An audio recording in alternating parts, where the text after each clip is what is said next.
This conference will now be recorded.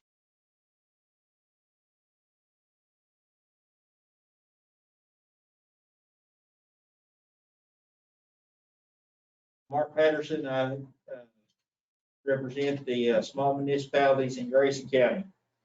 Billy Stevens, representing small municipalities of Fannin County. Mark Newhouse, representing MUDs, SUDS, and Water Supply Corporation in Fannin County.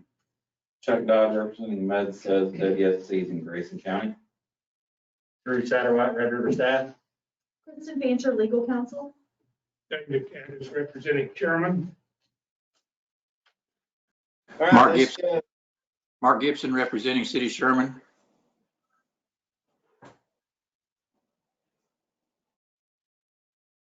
all right, let's go ahead and start. Drew, you want to go over the first permit?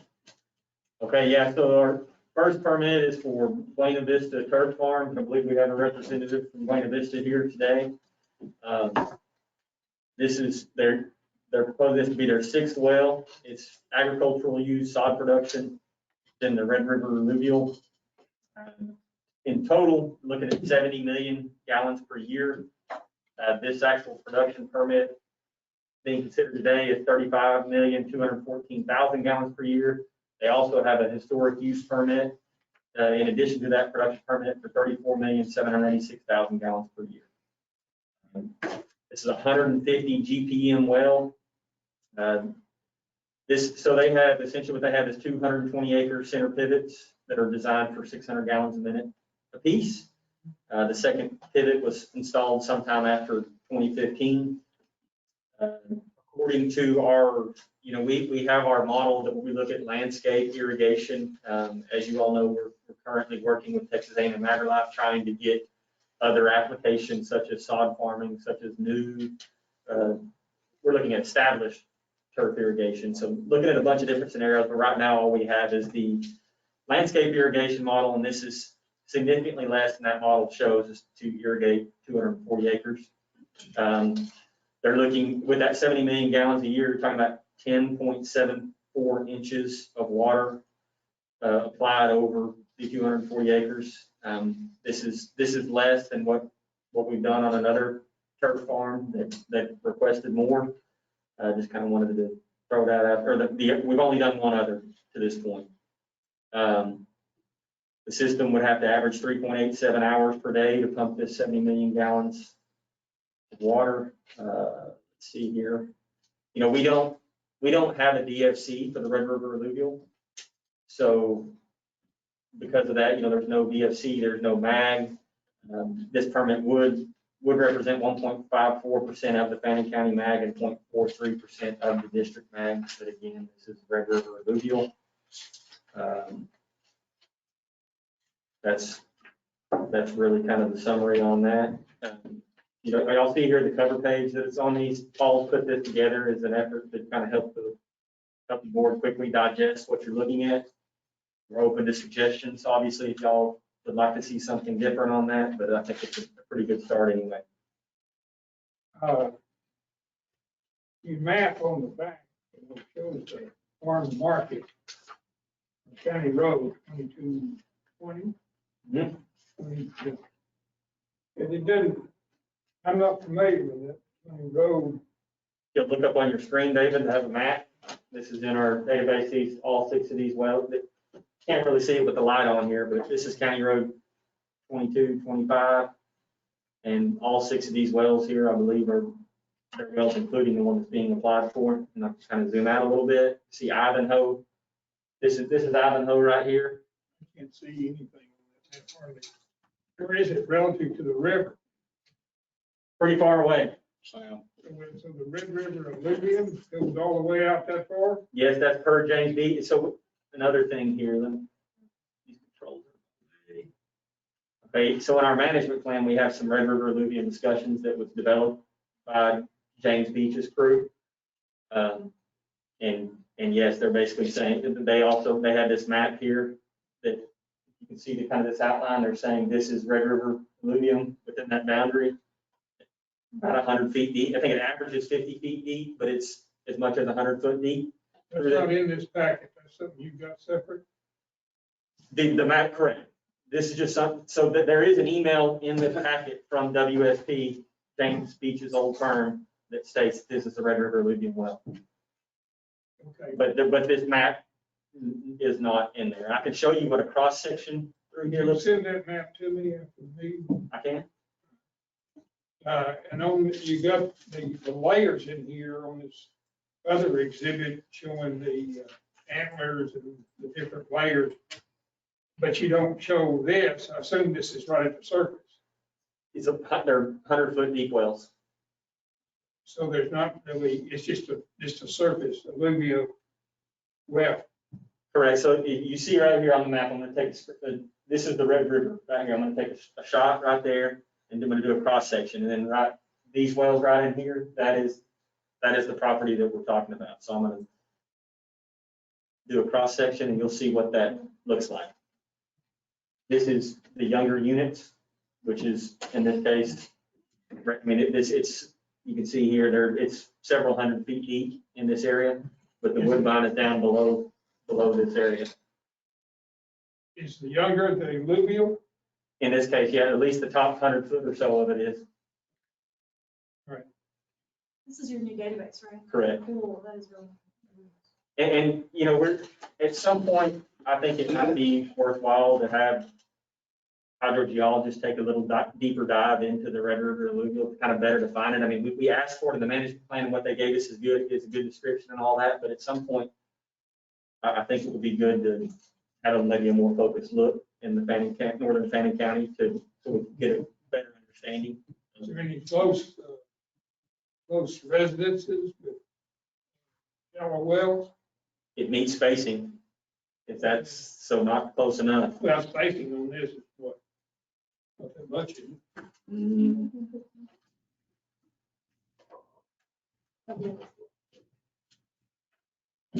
More than, I mean, over 1,000 feet, so, I mean, I guess, Most of the surrounding people are on the white ship water. yeah. Now, we don't know how much we know about the drawdown, but I assume it just dewaters the surface around the alluvial around that area. Yeah, and my thought is behave much more like an unconfined aquifer as opposed to, you know, the tunnel depression doesn't go nearly as far as it would if it was in the subcrop, and it recovers a lot slower, but it doesn't go nearly as far. And when you turn it on, it goes down, and turn it off, it goes back up. Yeah, but maybe not quite as quickly as it would in the subcrop, Okay. or not even close. But this doesn't use our DFC. Correct. We don't have a joint planning be established for this. At some point, the board may want to look at some thresholds, but I think probably in alluvial, it's more, I would say this formation is probably much more susceptible to rainfall patterns as opposed to the woodbine. But for the purposes of joint planning, we didn't see any reason to have Central Texas having any input on how to manage this aquifer. That the joint planning process is for things that span multiple districts, so we can all coordinate. That doesn't mean that we can't drill down in this area and make up our own rules, correct, Right, Kristen? that's right.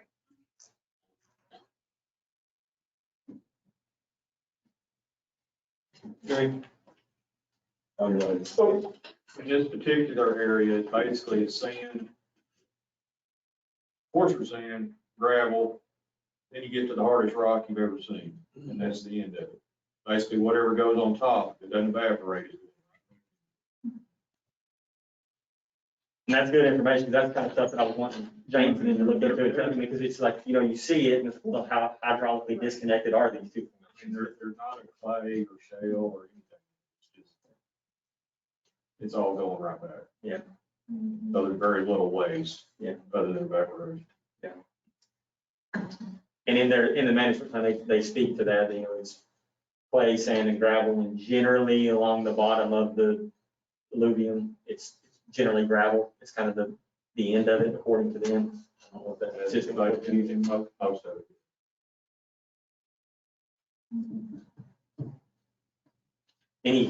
Any further questions on this permit?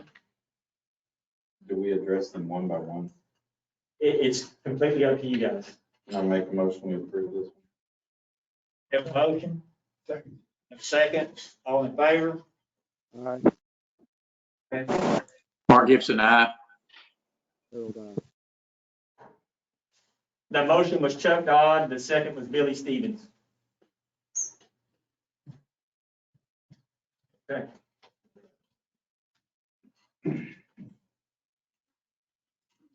Okay, the next permit is David Walter. We have a representative, John Lacker. So this is, I don't know, basically it's out west of Hagerman. And what the request is for a woodbine well with a permitted volume of 5,710,000 gallons per year. That volume came from our evaporation model. This application, they're expanding an existing pond, is my understanding, to a 7.5 acre pond for livestock, which is essentially exotics and wildlife. The pond is permitted by the U.S. Army Corps of Engineers.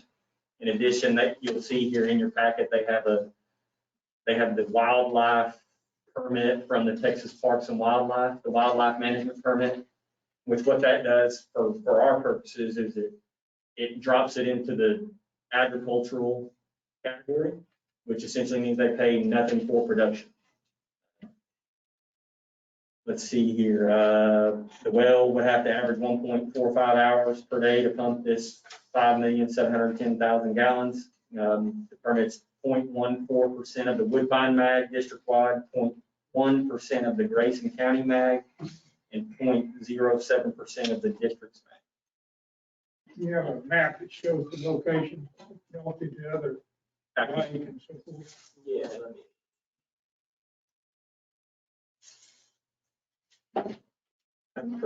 There it is. Okay, so this is the well right here.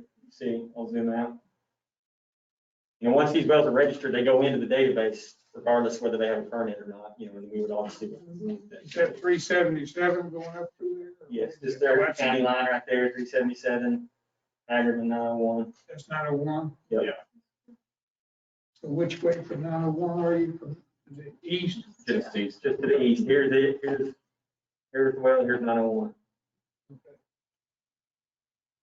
And there's also a depiction in the packet. If y'all want me to turn the lights on, y'all let me know. But there's the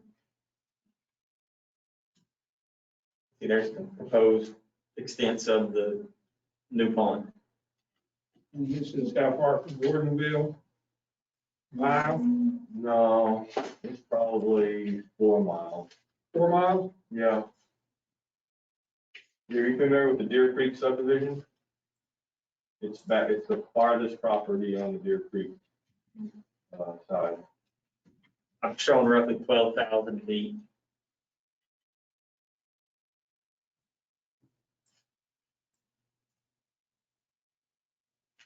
Did meet spacing? Yes, it needs spacing.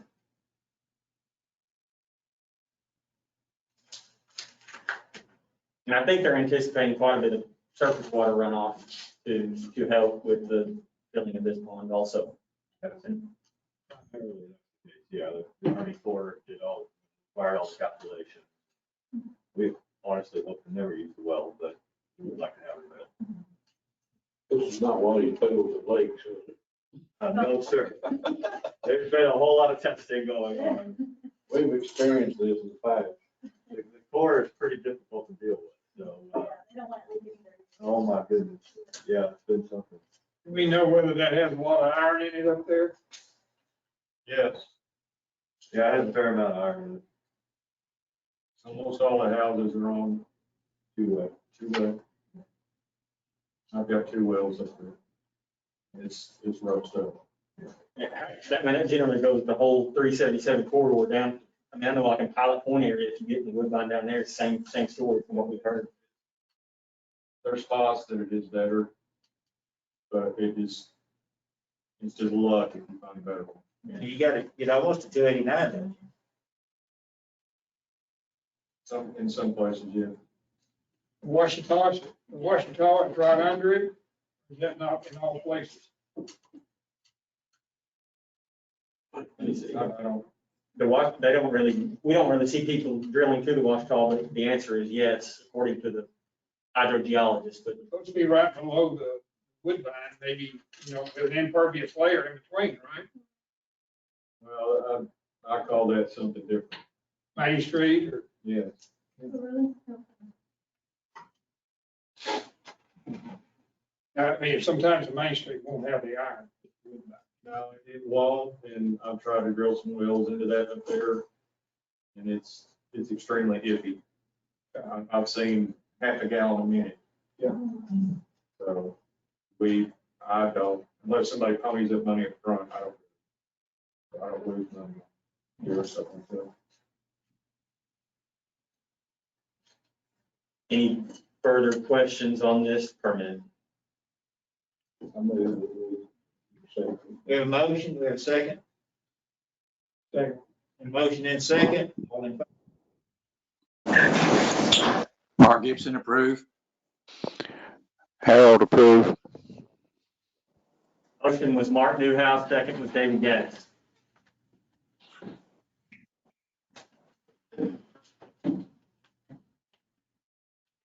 Okay, moving on to permit number 3, speaking of leaking ponds. We have Porter Green, and so the board, I think, generally, the history here, Porter Green has now, they've undergone a major effort out there on their property to redo this pond and to line the pond essentially with the clay liner.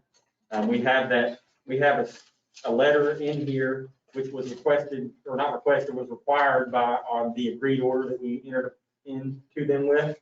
And basically they went in there and they cleaned out all the silt and just all the junk at the bottom of the pond to expose the rock. And the idea there was to get a surface for this clay to bond to, get all the rock and muck and stuff out of the way. And they put in a 12-inch clay liner. They redid the embankments on the slope, or they reduced the slope on the embankments. It was they did the real thing, it looks like to us, from what we can tell. And you can see there, this letter has all that kind of spelled out in it. You know where the clay came from, the liner? It was hauled in. Yeah, it's hauled in. And so to that point, at the last board meeting, it was requested, or not requested, it was directed to me to call the neighbor who it was leaking through, and he was saying that he said, I bet they brought in $150,000 worth of clay to this, and he was saying that it appears that they're doing it right. His property was still a little soggy, but he's thinking that it's gonna take a little time for that to subside, but he believes, I mean, from best he can tell, they're putting in the effort to get it fixed, and he was appreciative of the efforts of the Do we board. know whether that's a trucked-in thing, bulk type thing, or? I would think it'd be trucked in. I mean, I don't think I'm yes, sure it's trucked in, but in bulk or inside? I don't know the answer to that, but I mean, this pond's they're covering 1.65 acres of, I don't know the answer to that. But then this company that did this is what they do, is pond. I mean, I think pond is in the name of their actual company. They're out of Whitesboro, Twin Oaks Pond. And so they're legitimate, best we can tell. So, another condition of the permit was they're not allowed to operate the well until they have a permit. And, after they had everything fixed and they get a permit to come back into compliance. And so basically what we did is we plugged their pond into the model. And these are antlers wells. 1.24 million gallons would be what it would take to keep up with evaporation on this pond.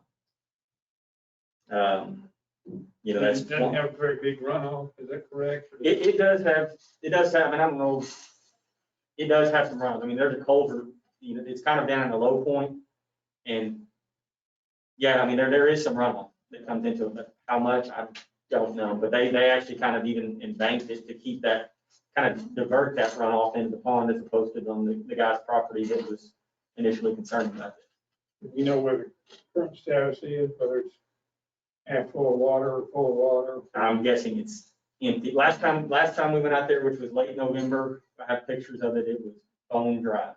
It's on. Yeah. You're right, it's gonna be rain. Yeah. a couple weeks ago.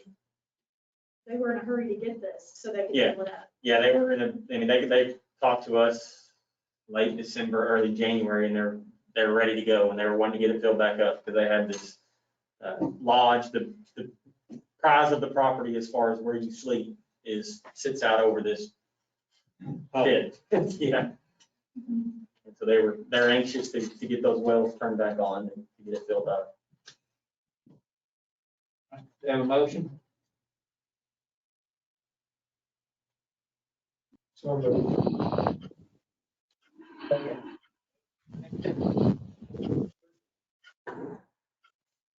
Motion passed.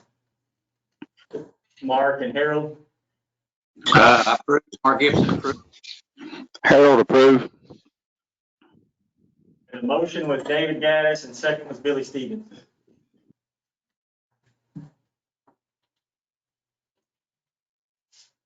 At that, we will end this public, it's a permit hearing, and we'll open our regular meeting. DFC here. Is there more in this? We'll close that public hearing, but we gotta go on to the next one, which is a public meeting. on proposed- Any lights? Well, this is James is going to present, so.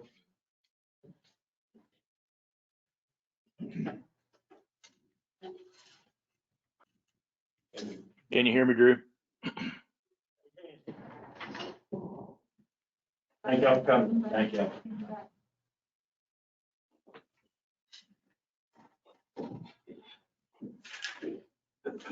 Okay, do we need to technically call the order and establish a quorum and all that? Yes, we will.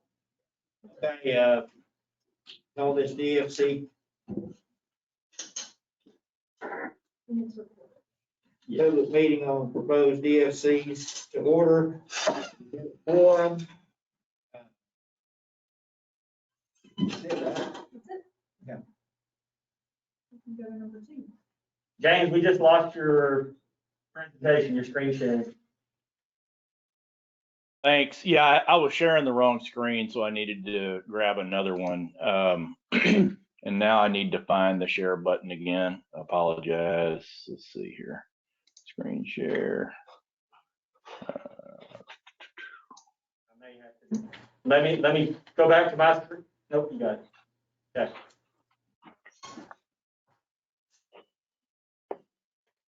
Okay, are y'all seeing the GMA 8 screen? Yeah. Okay, great. To save bandwidth, I'm gonna turn my camera off, but thank y'all for allowing me to share this morning. I basically am gonna be representing the presentation that WSP presented on October 27th as the consultant for GMA 8, and that is a publicly available document. And so we're using that this morning as a basis for the DFC hearing. And I'll just step through that. Please stop me if you have any questions, or we can take questions at the end as well. Thank you.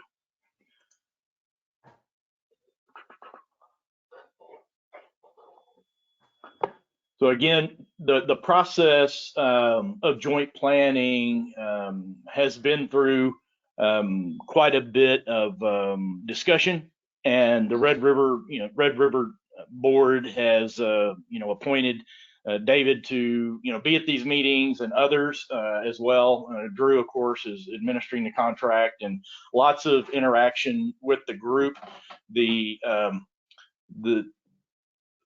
The October 27th meeting was the meeting where all of the GMA 8 districts basically reviewed the 9 factors as they had previously in other meetings over the last year.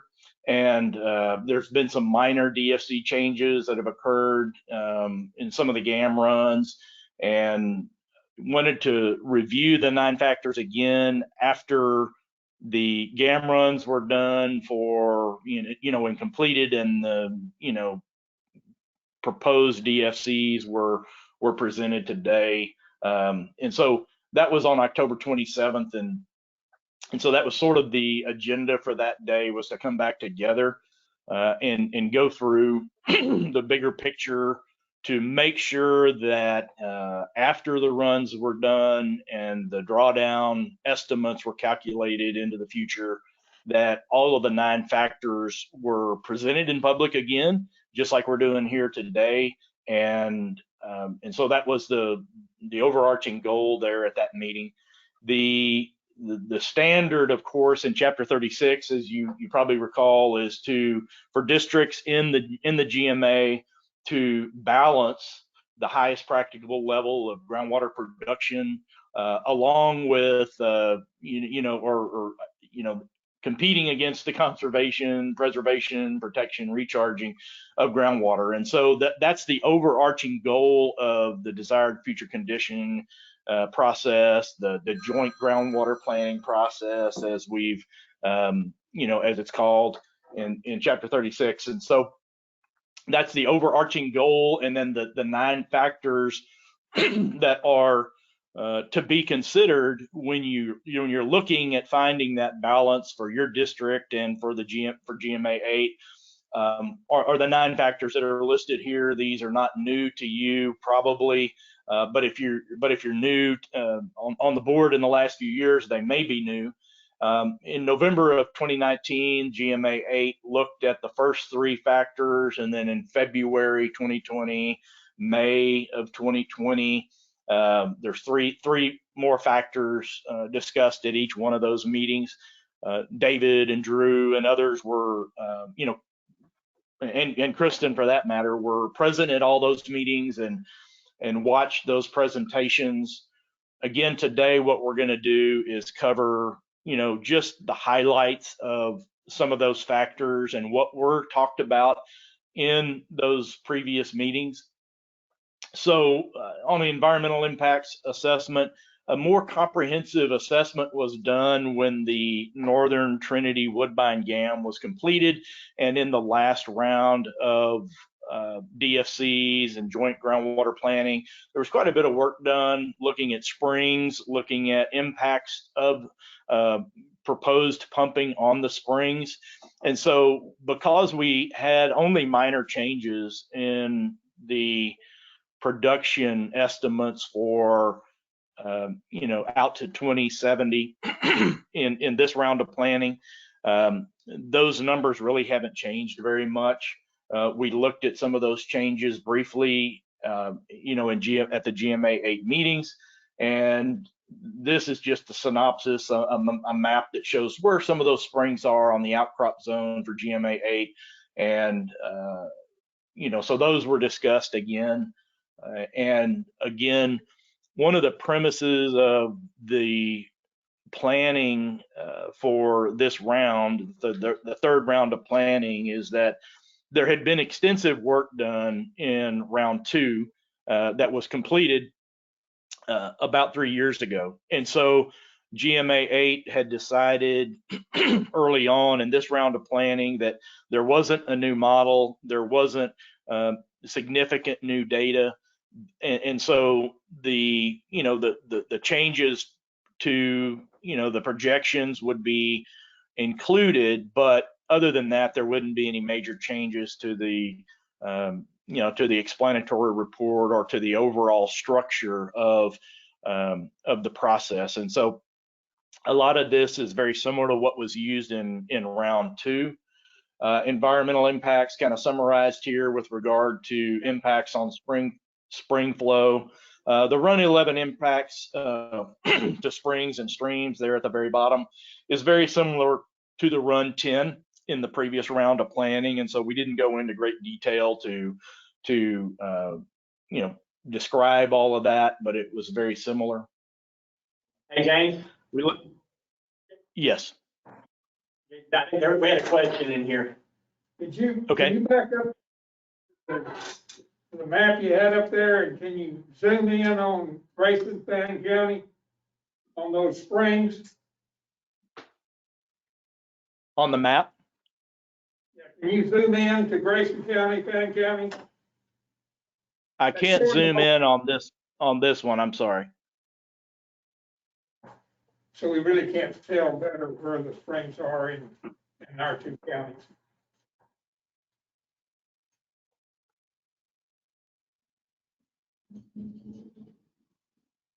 You can see that there's a few springs up there. If y'all have questions about that, David, we can come back and highlight what the impacts are. Even in the previous round, there was the synopsis of the springs was done more on a macro level and not a detail level. This is a map that shows the detail springs of the existing springs, and then we'd have to drill down in the model to assess impacts on specific springs and how they were included, whether it was a drain or a river cell, or how they were incorporated into the model. Okay, Any thank other you. questions? I mean, if you have a more detail that you can email or something, that would be helpful. Otherwise, This presentation is on the GMA website under meeting materials, and you can open up the PDF and. Okay. All right, okay, bye. And at the meeting in November of last year, David, we talked more in detail about some of those changes that had happened due to pumping in Run 10, and we highlighted those in that presentation as well. So again, it wasn't a spring by spring type analysis, but more of a county by county, and so there some of those details are there for Run 10. We haven't summarized it for Run 11 because it's going to be very similar to Run 10, and the executive committee for GMA 8 early on decided that the budget was going to be limited here, and so that also limited the type of analysis that we were going to do with Run 11. So, but Run 10 is going to be very, very similar, and that's been documented in the previous PowerPoints. So for subsidence impacts, one of the other factors to be considered, since the previous round of planning, there had been a study completed by the Water Development Board to look at subsidence in major and minor aquifers around the state. You can see kind of the synopsis of that here. In the major aquifers on the left, you can see that there is some medium risk, even what's considered in that report with that approach to risk scoring, kind of a moderate to high level risk here in the Trinity. That is mainly due to the clays that are in the intervals of the different aquifers from top to bottom all the way through the Trinity.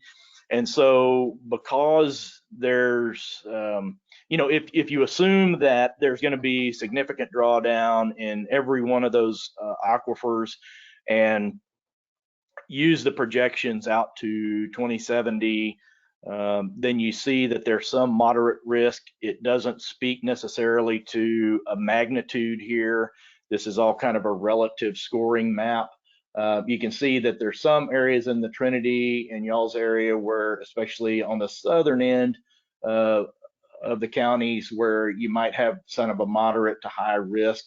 It's, if you're on the coast, again, we've covered this subsidence issue multiple times. If you're on the coast, that a foot or two of subsidence or 8 feet of subsidence, like they've seen in the Houston Ship Channel, that has been significant, has been a huge impact on a lot of things there. If you're in the Trinity and you're high above sea level, even though the risk is high that you might see some dewatering of those clays long term, overall the risk is still pretty small. If you look at the map on the right, you can see the same thing excuse me, for the Woodbine, and you can see that in the areas normally mainly to the south of you, you can excuse me, you can see that there's that moderate risk again, and again that's projected drawdown in over the long term and the associated subsidence that would be caused by that. Generally, when you look at here's an example of some of the calculations we did in the Prairie Lands area, south of Dallas, Fort Worth. You can see that normally that maximum, even the maximum subsidence is a few feet. Normally, we're talking about a foot or two, and that's in 20, 70, or 80, assuming that there's drawdown, and that the compaction intervals or the compaction numbers we have built into that risk tool are accurate. So And that's hydrological. In other words, that subsidence, moderate risk, you're saying in the order of 1 to 2 feet in 70. It may or may not happen, or there's a percentage happening, or what? Yeah, the previous work that was done in the previous round of planning indicated that subsidence wouldn't be a major issue. I don't think that change or that will change in this explanatory report based on what we're seeing here. The tool that was developed by the Water Development Board for this subsidence assessment makes a lot of assumptions about the compactability, compaction numbers for clays in the Trinity and the Woodbine. Some of those are made from assumptions in similar clays where they have some of that geotechnical information and measurements. And so This is potentially a very gradual thing, not a differential thing. In other words, it's not a 1 foot down here and 100 yards away. It's unmoved. It's a very gradual overall area type thing. yes, David, that's the more appropriate way to think about it. And you may see some of that differential settling and shifting in places where you have faults, and we see quite a bit of that again in the Gulf Coast area, close to the coast.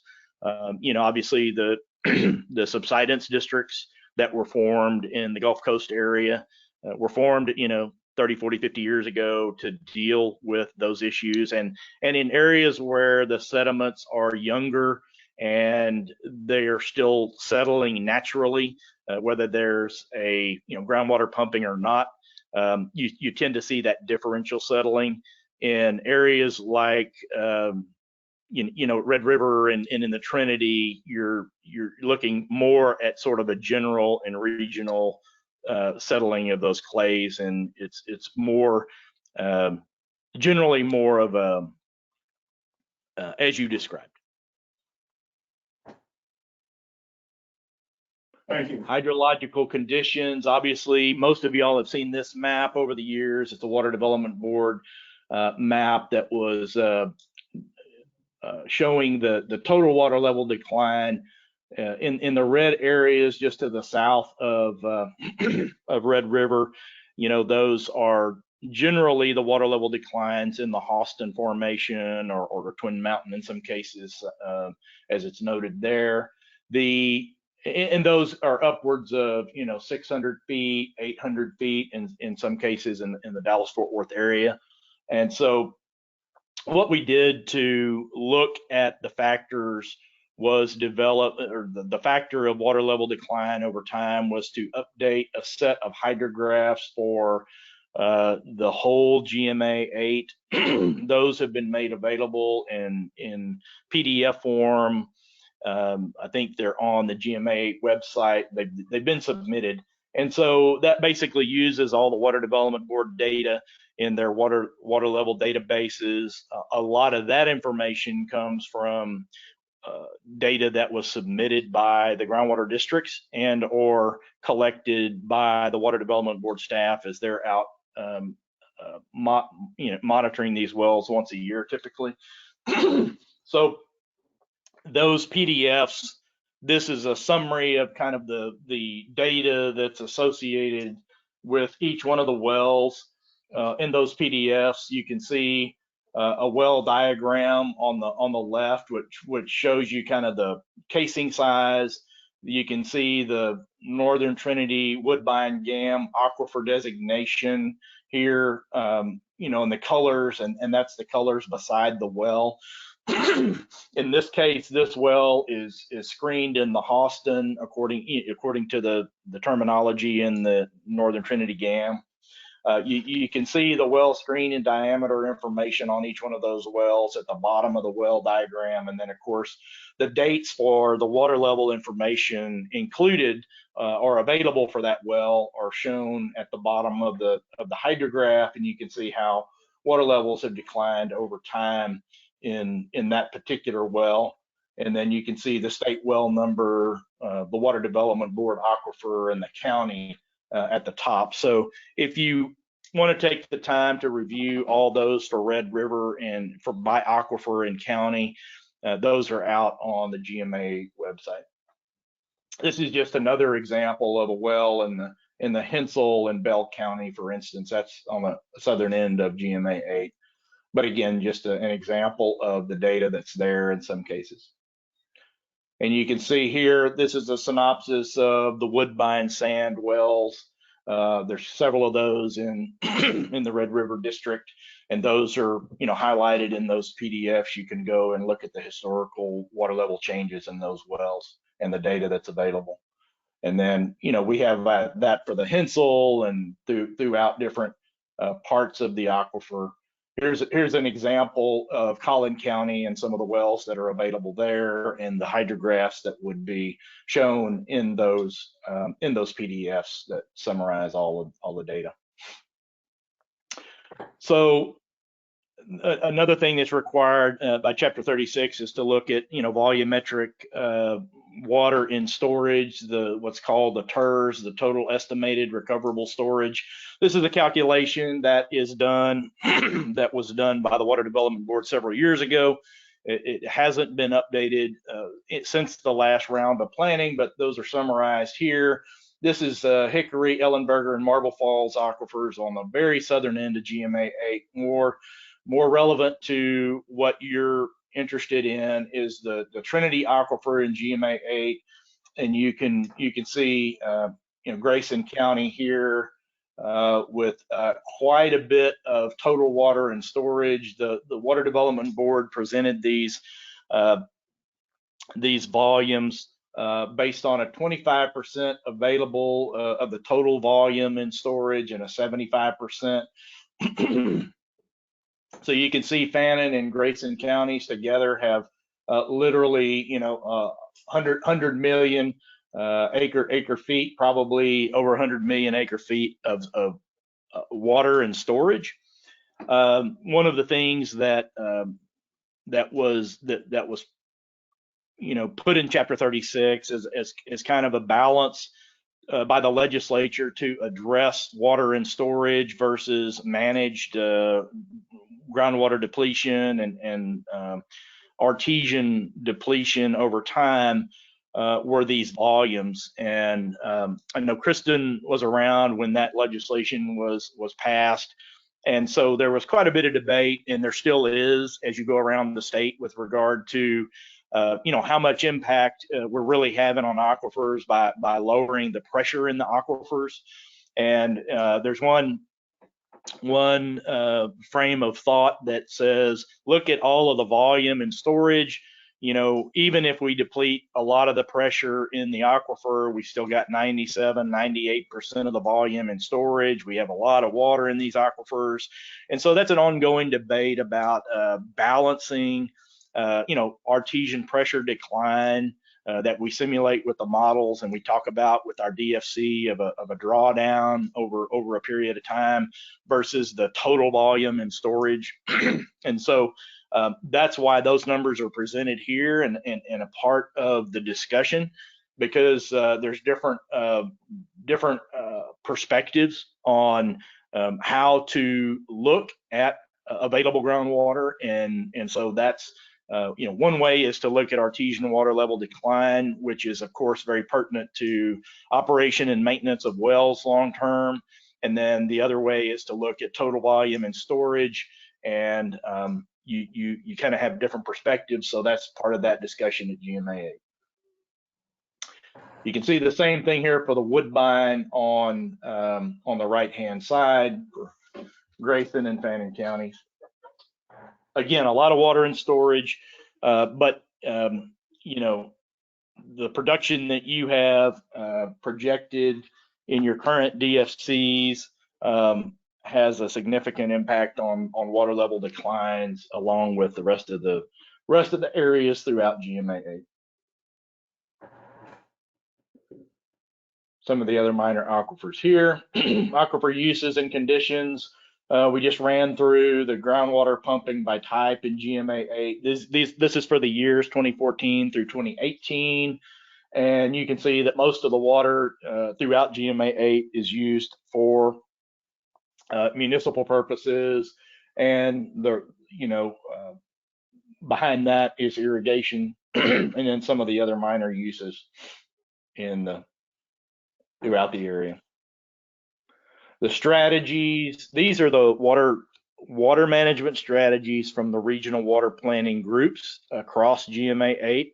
And if you look at those, you can see that the strategies that were put into the last plan, the 2017 plan, most of those have to do with transfer and transactions, and some were new major water reservoirs. You can see that groundwater and development is about 3% there. There's some aquifer storage and recovery provides some strategies as well. Again, if you look at that on a surface water, groundwater type breakout, you see that the groundwater is 3%. Much of the increased volume from the strategies in the 2020 decade are from surface water, and then reuse as well, and groundwater is a smaller volume of that. Supply needs and management strategies. If you look at the distribution of strategies across GMA 8, you can see in your area, Grayson and Fannin counties, that most of the strategies in 2050, in the decade of 2050, in the regional water plans, the grand portion of those are from surface water. There are slivers of groundwater, at least in Grayson County, but most of the strategies call for using available surface water in those areas. A lot of that from Greater Texoma, and then you can see here the groundwater volumes, fairly small. Again, this is the 2050 decade. The strategies that call for additional water supplies based on needs in Grayson County are 435 acre feet, and Fannin County 120 acre feet in the 2050 decade. So fairly small new strategies that have been put into the water plan into the future. More of that growth is going to be covered with surface water. Socioeconomic impacts. Just a short discussion about the impacts that have occurred and will occur from lowering water levels and the cost of production, decreasing yields in some wells, and potential for additional cost of developing alternative supplies, meeting water supply needs to avoid impact of water shortages. All of those things were discussed more in the last round, and were opportunity for discussion was again given in this round of planning at GMA 8. Nothing significant came up from stakeholders, more so than had come up in the previous round. So those things were considered as well. One of the ways that we looked at some of those impacts, this is just one way to do it, is to look at impacts on public water supply wells. Run 11 is the Northern Trinity Woodbine run that was completed in this round of planning. Run 10, if you look at those curves in the middle, you can see the run 10 curve and the run 11 curve here in the middle. The first thing to point out is that those curves are very similar. Now, for a brief description of what this graph tells us overall, if you look at the bottom axis, you see that basically this is sort of a summary of all of the public water supply wells. There's I think about 1,900 wells, if I'm not mistaken, somewhere on the order of 1,900 public water supply wells throughout GMA 8. What this graph tells us is that those for the Woodbine and the Trinity, if we look at the available drawdown at the end of the model run in 2070, then then what we see is that we've got about 500 wells. What this graph tells us is we've got about 500 wells, a few more with run 11 than we did with run 10 in the last round, but not significantly different than the previous round of planning. We've got about 500 wells that are going to be impacted by the water level decline, such that they will need to be re-drilled or reconstructed in a way that allows the pumps to be set deeper. In general, these wells are not going dry. They have been constructed in a way historically that they have a pinch point, or water levels have dropped below or into the screens in some cases, and in some cases near the outcrop, it may be that some of these wells, the water levels have dropped enough for them to actually go dry. In most cases, the grand majority of the cases, these are just water levels that are dropping below the point where a pump could be lowered in that particular well. It doesn't mean that the aquifer is dry. It means that the potentiometric pressures, the artesian pressures in the wells have dropped below the point where a pump can be lowered. Are there questions, or am I getting some feedback? What counties are these wells in? I'm sorry, David, one more time, please. Ones that are mostly affected, so that there has to be reconstruction, re-drill, that sort of thing. What area of GMA 8 are they in? Well, they're scattered throughout the area. If we wanted to do a well by well analysis or come back and look at how these wells are distributed, or which one of the wells in Red River are impacted, we could do that. we did that in great detail for the Red River district after run 10. And you may remember, David, we had presented some maps that showed the artesian water level decline in the Woodbine, and then in the Antlers, Twin Mountain for areas to the south of y'all. And so what we saw was some of the wells that were considered to be critical, it had a lot to do with their construction, and some of them were closer to wells that weren't going to be impacted so much, and it just had a lot to do with construction. If we want to revisit those maps, we can do that for Red River, and I can make those available to they're in y'all's archives in the presentations that were done probably about 3 years ago. Drew can probably help, or the staff can help resurrect some of those PowerPoints where we went into great detail about on a well by well basis on the maps showing the contours.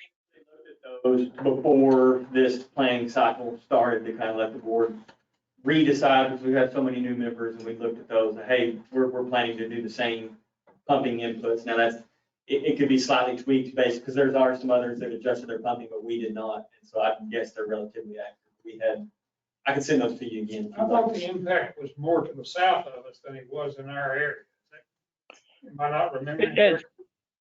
As a general rule, that's true, David. There were some wells in y'all's area that were impacted, and obviously to the south is where they're still seeing some significant drawdowns. And some of those wells are also older. They were completed in the 60s, 70s, and so they didn't always plan or design those wells for the level of drawdown that, is going to be seen in 2070. A lot of those wells that are included in the analysis, of course, are already 30, 40, 50 years old, and they won't even be operable, by 2070 anyway. But we went ahead and did the analysis just to show the synopsis of that. These are those maps. Real quick, James, I have them all up here. These are the different scenarios we had. Here's our DSC run for the antlers. And you can't really see that very well, David, but you can see the cooler the color, the better off they're going to be. Red is 1 to 100. You can see the antlers were doing pretty good on our DSC run. Yeah.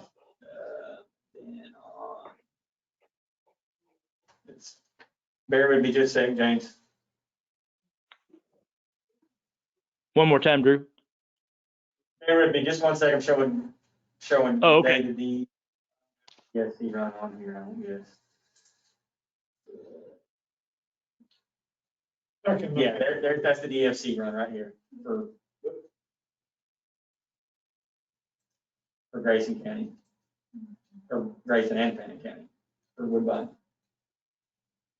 I don't know if that means much to you. I can email these to you. Well, the red is the. Right. Red is no good. 1 to 100. And these are static water levels too. Keep that in mind. I mean, when the pump turns on, these ones that have 100 foot may not have any, maybe sucking air by the end of it.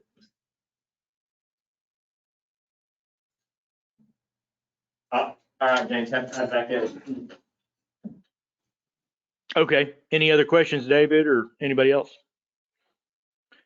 I think the other thing to talk about on this graph, we won't spend too much time on it, but in the last round of planning, we looked at a lot of different options for trying to find that balance between maximum practicable production from the aquifers versus kind of a maximum conservation, preservation of groundwater.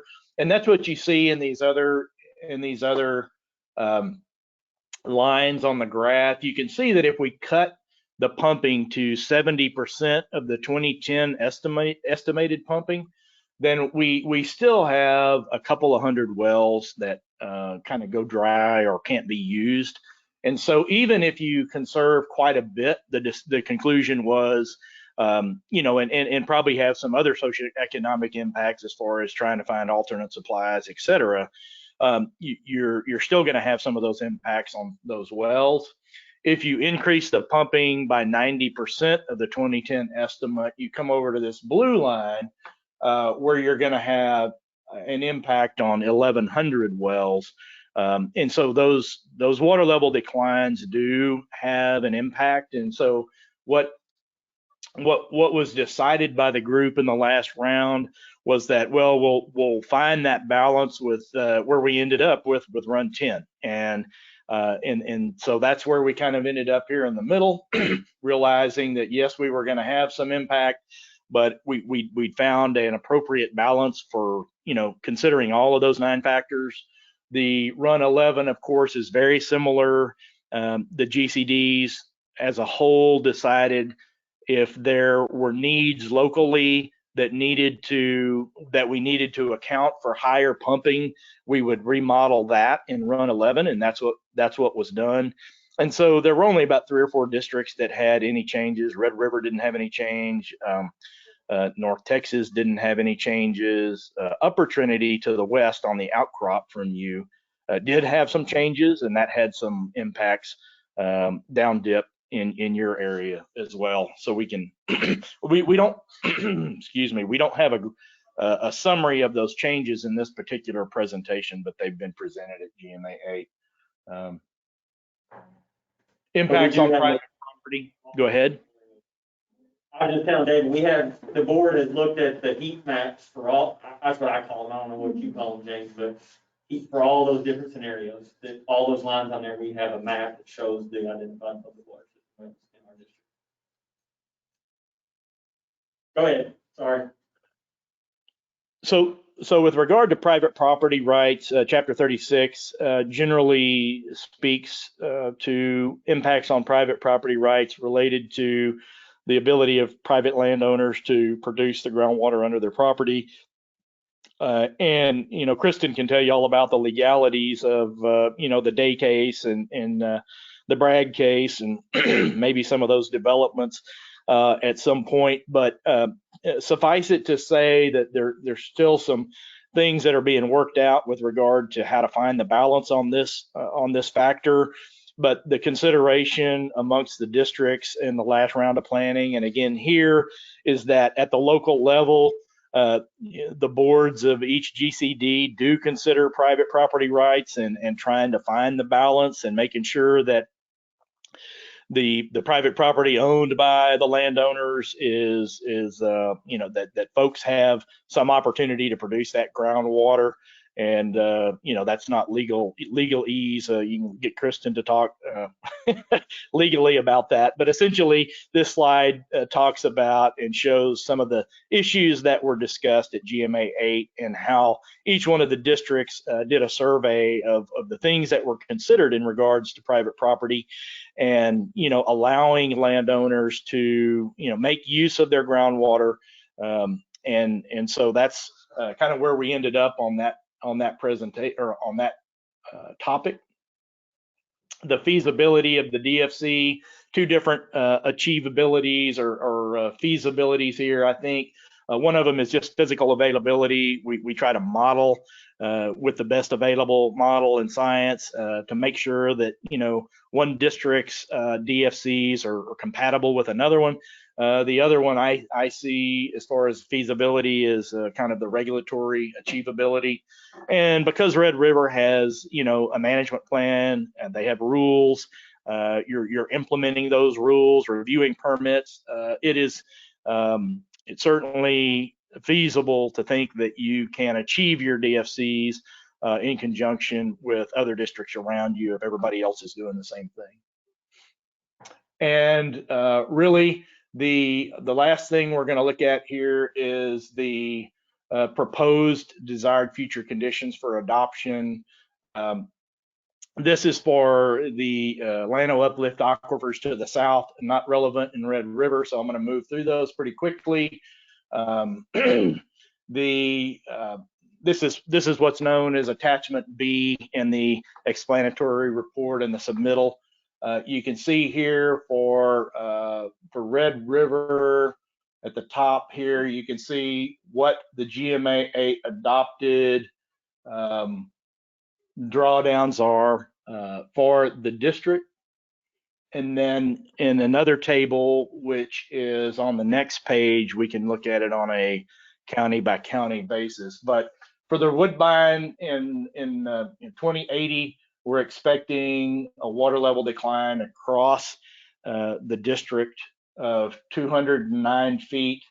Now, in the Antlers as a whole, we're talking about 321 feet. Some of these aquifers are the GAM nomenclature for the model. And so although y'all don't necessarily permit or track each one of these, they are drawdowns within the model. And so they're stated here. The Antlers, again, is 321 feet on average across all of the entire vertical section.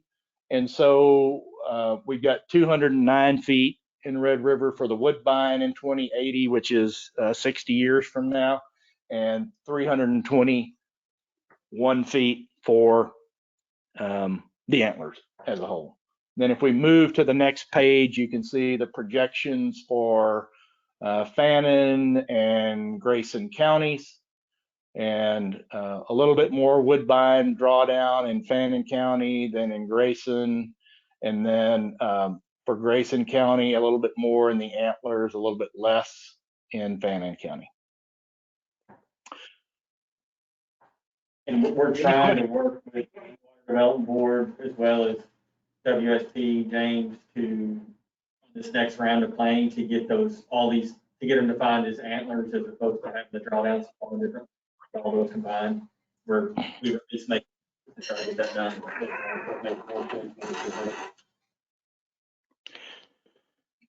And those antler numbers are the combination of all of those other units vertically. I think, what we were talking about, Drew, is just kind of the presentation of those numbers as DFCs, and maybe there's still some modification that needs to happen to this table. But the antlers number is calculated, across the whole zone for Red River.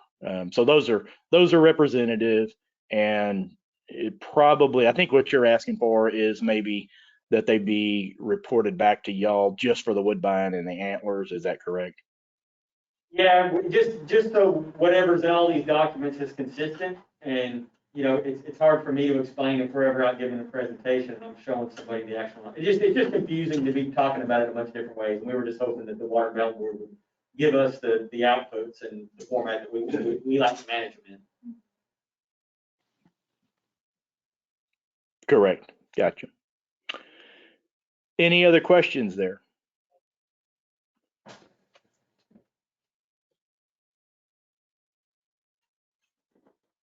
Well, that's all I have. If there's no questions, thank you for your time. Thanks, James. I am seeing nobody from the public on.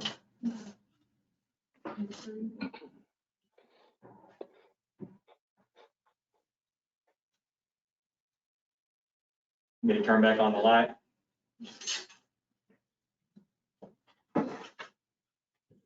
All right, so at 11:08, we'll close this public hearing and we'll go into the regular board meeting. We do not need to take action to do anything. We do have a number 4 on there. So we don't have to take, I just put it on there in case y'all wanted to make changes or do anything, but I believe the board is saying, yeah, we'll move forward with these proposed DFCs. So we technically don't have to take action. I just want to bring that up. Some people might do it during unless. Anybody have any comment on that? Okay, move on to the board meeting. Pledge and invocation.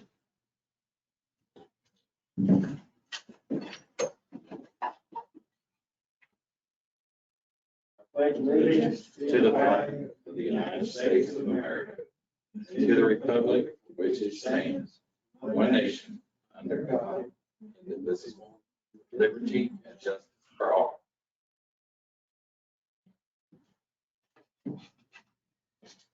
Father, we thank you for this opportunity to meet together and to conduct the business so that we can manage our resources appropriately, so that the most people can benefit in our communities. We pray for wisdom today, for your guidance. We pray that you would help those in our community that are on the front lines of this pandemic, keep them safe. Then, Lord, we pray that this pandemic that has so affected each one of our customers and the lives and the families, that you would help us to find something to mitigate that so that we could go back to living our lives in a normal way. We ask all these things in your name. Amen. All right. We're in order. We have a quorum. The meeting is open to the public.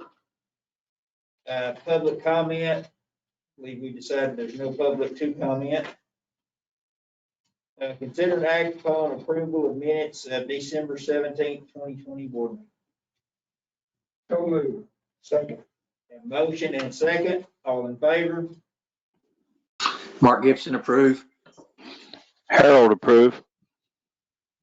David Gaddis motion, Billy Stevens second. All right, number 5, budget finance.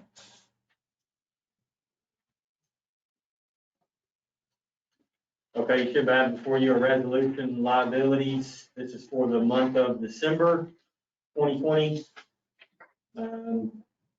There's not really anything out of the ordinary here that I can tell. We had the GMA fees, which are obviously our slightly more than 1/10 contribution to the efforts of GMA 8 North Texas, Texas Map North Texas, they're the contracting entity with WSP for that project.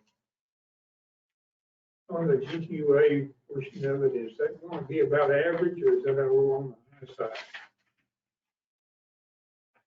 Think it may be, it varies depending on how many pay periods we have in that period. I think my memory serves that's a little on the high side of average. I don't remember. Debbie would know on pay periods, Debbie and Nicole. That one has 3 pay periods in it. So it's high. It has 3 pay periods in the month.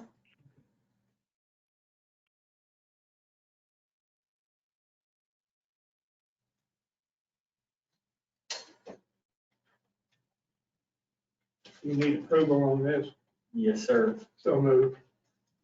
A motion, that second, Second. motion and second. Motion passed. Mark Gibson, approve. Harold, approve. David Gaddis, motion, Chuck Dodd, second. D, receive monthly financial information. Okay, you should have before you in your packet, your screen, profit and loss, budget versus actual. This is as of December 31, so this in theory should close out the year. All the, when you see the audit here in a couple of months, these numbers will be finalized. But as of December 31, we've collected 85% or so of the revenue. There's still a quarter worth of production fees that have not been collected. Those will within the next month. The bills go out on the 30th of this month. Then expenditures through the year, we 88%, spent 88%, so we had 12% extra, I guess, if you will. A lot of those, we mentioned this before, I think there's a lot of this we didn't do like necessarily a great job. COVID obviously impacted the budget. We spent less money last year because we were just kind of in idle as far as leading the office and meetings and things like that. So, but that's it. If you'll flip your page there, the balance sheet, you'll see there, we'll go into more detail on some of this on the investment report here in a minute, but cash and First United as of December 31, $254,875. Then we have our AR consumption. Those are just the outstanding bills for production. Then we have $260,000 in investments. Any questions on either of those 2 sheets? Sure, I do. Yes. Last year, we ran a deficit.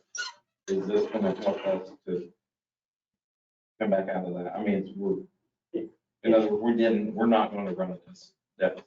Correct here, unless the auditors find something that we just completely forgot about, which I don't expect, never happened, but yes. We're about 30, aren't we about 30 over, 30,000 over last month? And so the way I'm seeing here, we should be contributing roughly 24,000 to fund balance, which obviously this next year, we all went down half a penny on the production fees. And so in theory, next year, if we get back to, or this year, if we get back to a normal operating year, we should be operating in a deficit and pull a little bit from the fund balance. But we did send a letter out to all of the non-exempt well owners, letting them know that this was, I don't remember the exact wording we used, but this isn't necessarily a forever 6.5 cents per thousand, but we're obviously recognizing that a lot of people have been negatively impacted from COVID, and so we're trying to throw everybody a bone here for this 2021. Well, it seems like the financial world in our country is such that you're not going to make any money, or you're not going to keep up with inflation investing in CDs. Yeah, if you know what to invest in, let me know. Allowed by the Public Funds Investment Act, because in this quarterly investment report, those interest rates, I would be shocked if we get those when those mature. The financial world that we live in is pushing all of it toward the market, okay? So that raises the question in my mind is, should we be considered market? You talk about stock? No, a little more secure, a little more, very low risk market. I mean, we're very, very limited by the Public Funds Investment Act on where we can put money in.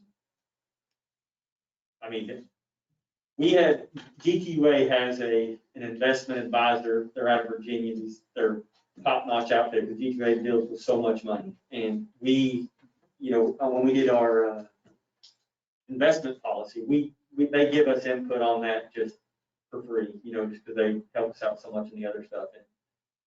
And we are constantly looking with them, looking at the available investments out there. And right now, I mean, there's just really nowhere. I mean, we're trying to get creative with, our savings account now is running 0% checking account, nothing. And so there might be like some money market type deals out there that are earning 0.1. You might be able to put a little bit of that into there and get some, but according to them, the CDs are still, they're the best, even though they're not any good. But we're all ears on ideas. If y'all have, I mean, we're limited to that. We can't invest out more than a year per our investment policy. I think the Public Funds Investment Act, that we're not limited by the Public Funds Investment Act as far as that goes, but our investment policy says no more than a year. And we can Seems change like that. the financial world rewards you for living on debt, not on having a savings account. It's changed. So, And everything we've heard is these interest rates are going to be here for a year and a half, be a two long at least. time. So we got no incentive to increase our fund balance, okay? I mean, it's just money, it's there in case we need it, but it's not keeping up. Perfect, yeah. I mean, I think that you're exactly right. As far, I mean, I also look at it as kind of a way to stabilize our production fees to some extent. Now, obviously not the whole thing, but we have a deficit year. We don't have to increase rates on everybody just out of the blue to keep up with a high expenditure year. Vice versa, it kind of helps us ride the wave as expenditures come up. And we're still planning. I mean, we've got the investment policy that we were hoping to discuss whenever everybody's comfortable getting back in the same room, which I hope with the vaccine and stuff will be there here pretty soon.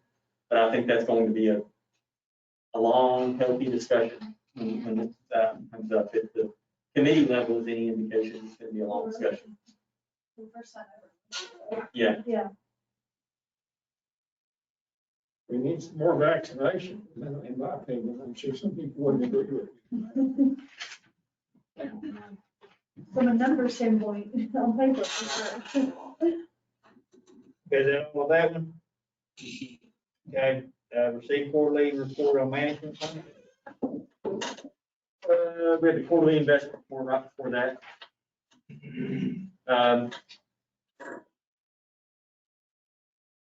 You'll see there, I mean, we can look at, she has it laid out in 2 different ways, but bottom line, this is as of December 31, we have the $254,875 in our checking account. We have 2 CDs, one that matures in next month on the 15th, earning 1.6%. We're not going to get anywhere close to that on this next one. We have to reinvest that money. And then we have another East-West CD at 0.43% that matures in June. And again, I don't think we're going to get even close to that.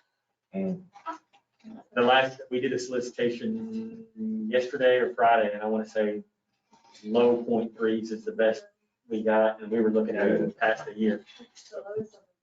Yeah, it's. Any comments on that before we move on to the quarterly report on the management plan? Hearing none, as of December 31, we had 946 wells registered in the district.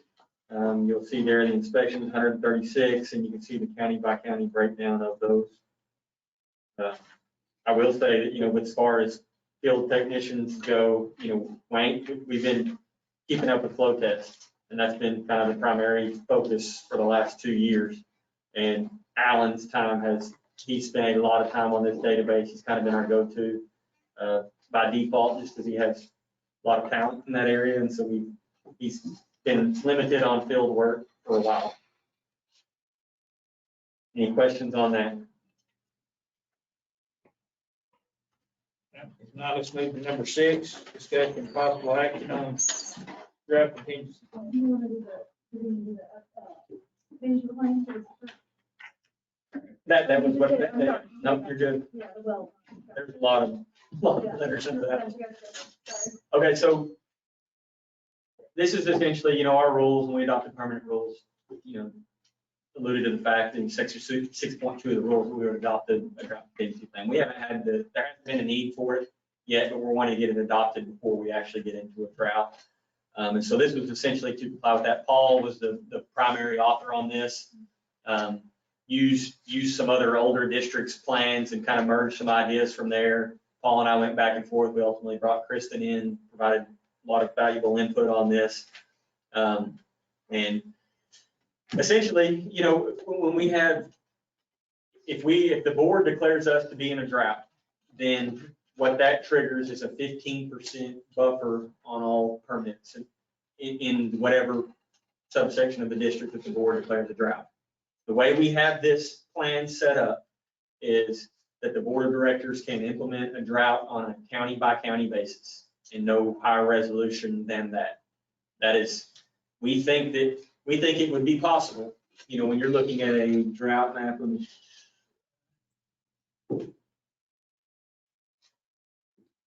So, I mean, here's the current drought map right now. I mean, obviously it doesn't ever cover full counties. But I mean, we think it would be possible if the board wanted to, we could change that wording to where you could implement on whatever area of the district you want. It's going to be a lot more difficult logistically to import this map into GIS and then try to find all the wells and permits and that. And then we're going to have to communicate directly with those permittees. And as that's moving around and all that, we're going to keep having to add more. But right now we have it set up to where, if the board using your own judgment, that if we happen to get an area of Fannin County, a significant area that's in a prolonged drought or whatever y'all decide is necessary, then we could declare a drought for the entire county, or you could do the whole district, but no higher resolution again, than county by county basis. Well, I mean, they're showing that we're in a abnormally dry, and we just finished out a year with 56 inches of rainfall, which is considerably above. And all that's going to have to be taken into consideration. I mean, so we're showing abnormally dry. Well, how long have we been abnormally dry? Let's look at the maps in the last few months or few weeks or whatever. And okay, we're in the middle of January, so most of the users aren't necessarily needing a lot of water right now. So maybe because once you do declare a drought, that 15% buffer is in place for the rest of the year. So if you were to declare a drought right now for the calendar year. For their annual. Oh, okay. And so their permits are in a calendar year. And so if you were to say today, okay, we're going to do a drought for Fannin County, now everybody, no matter what happens next month or in the summer or whatever, they're in drought for the rest of the year and they can get the 15% increase. What about Fannin County? Was the rainfall in Fannin County above average like Grayson, or was it different? Anybody know? I mean, to me, this has been a relatively normal year. I mean, we could go back and look at all of these maps, but I mean, you can also see this data Paul brought up this morning. This data is from 2 days ago, valid for 2 days ago. So, I mean, we've had rain, so we may all be white by now, for all I know. So ask the people building the lake. Yeah. Many days they don't work.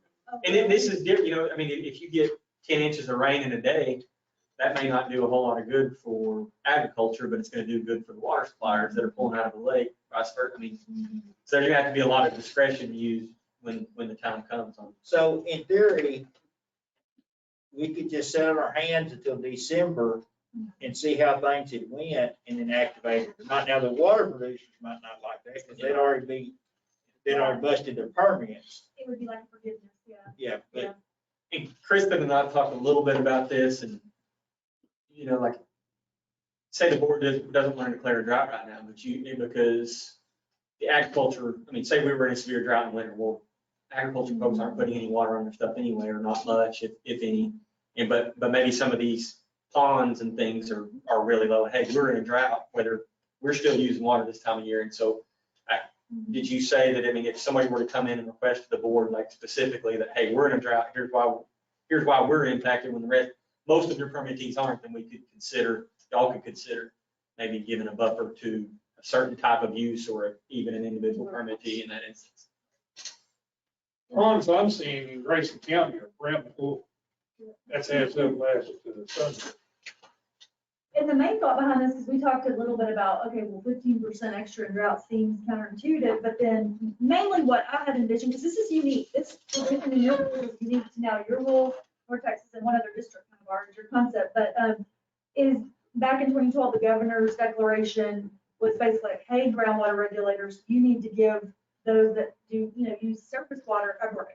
So that was this is our way of going, hey, okay, we're gonna do that when and if the time comes. So I honestly don't envision y'all ever need to do this until you get to D3 or D4 in here. I mean, we're talking governor declarations, it's disaster times. But again, like Drew said, maybe if there's one part of Fannin County that's had just, is a rough spot, we can do it case by case. So anyway, and most of the public water suppliers should be, all their drought contingency plans should be being activated. In other words, nobody's gonna probably need it unless there's a surface water like with Van Alstine.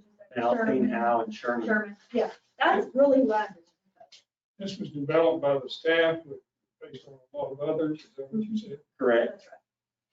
You need approval on this? Yes. We do, and one thing I noticed was on stage 2, we would like to adopt this with voluntary in front of water reduction goal. We had it in all the others, but it just slipped. But yeah, we would like to adopt this with that amendment. Oh. I make a motion. The motion is second, all in favor? Mark, approve. Harold approve. Motion David Gaddis, second Mark Newhouse. Change. With the change on section 2 to add voluntary. Okay, let's move on to number 7, update possible action on e-merchant services for payment invoices. Okay, I've got Debbie on here if I need help. So as you remember, I think it was probably November, we came to the board about credit card payments. Credit card and ACH did basically anything other than a check cash payment to the district for production fees. And with the new database, we're going to have the ability to do the e-merchant services where people can pay with a credit card or ACH.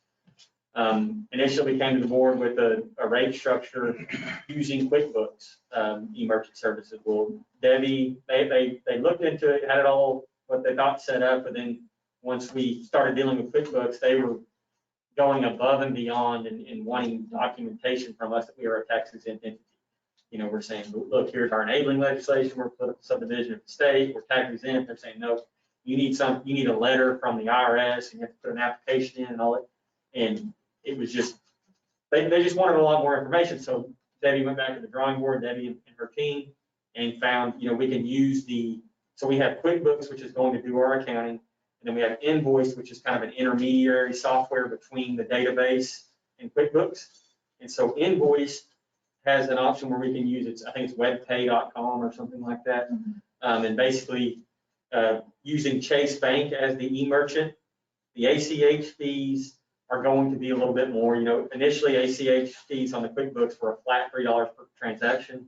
Chances are that's going to be significantly more than $3 on most of our non-exempt wells at the 0.8%. But the credit card fees are actually 0.6% less.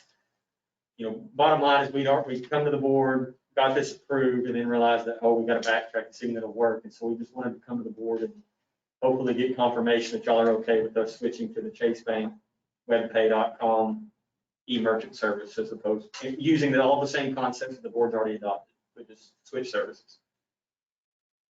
You have a motion? Motion. Sorry. Yeah. Second. Motion Mark Newhouse, second Chuck Dodd. Who's paying the fee?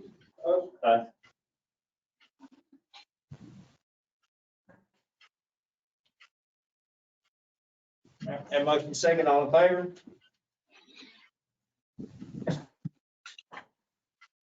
Harold approve. Mark Gibson, approve. And we can look at that if y'all like.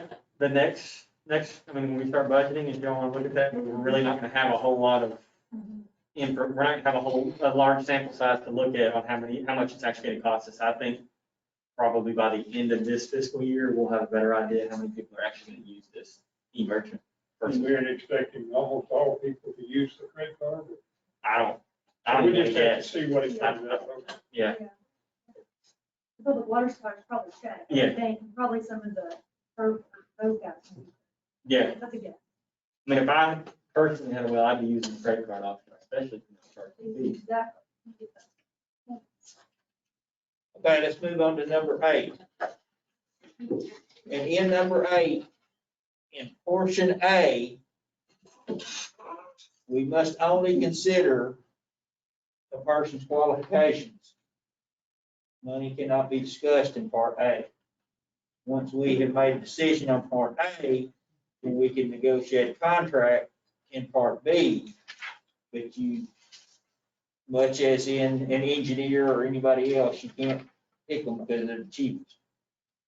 So, that being said, Okay, we got James on the line here. Ultimately, if you guys wanted to go into executive session, we could do that. But basically, since 2014, James Beach has been the primary hydrogeologist for the district. He was when we engaged with him, he was with LBG Guyton. LBG Guyton was bought out by WSP a couple of years ago. The district ultimately followed, we followed James with WSP. Effective on January 4th of this year, James has resigned from WSP and branched out and started his own firm, which is Advanced Groundwater Solutions. So we asked James for a statement of qualifications, and he has provided that in here. James is coming with John Nelson, who's another PG in their firm. I believe they've worked together for over 20 years at LBG Guide and WSP. There may also be some other folks coming with them, but they're not at liberty to talk about that quite yet. So, I guess really our question for the board is, how would y'all like to handle this? Would you like to go with Advanced Groundwater Solutions? I don't personally know any of what you would consider project leads that are still there at WSP. James is who I'm familiar with. I think James is fantastic. In my opinion, I think he does a really good job of getting us all this information, but he also has a good ability to put it on a level to where everybody can understand it.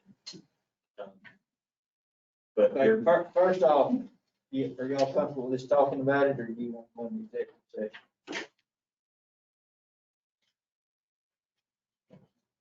Okay.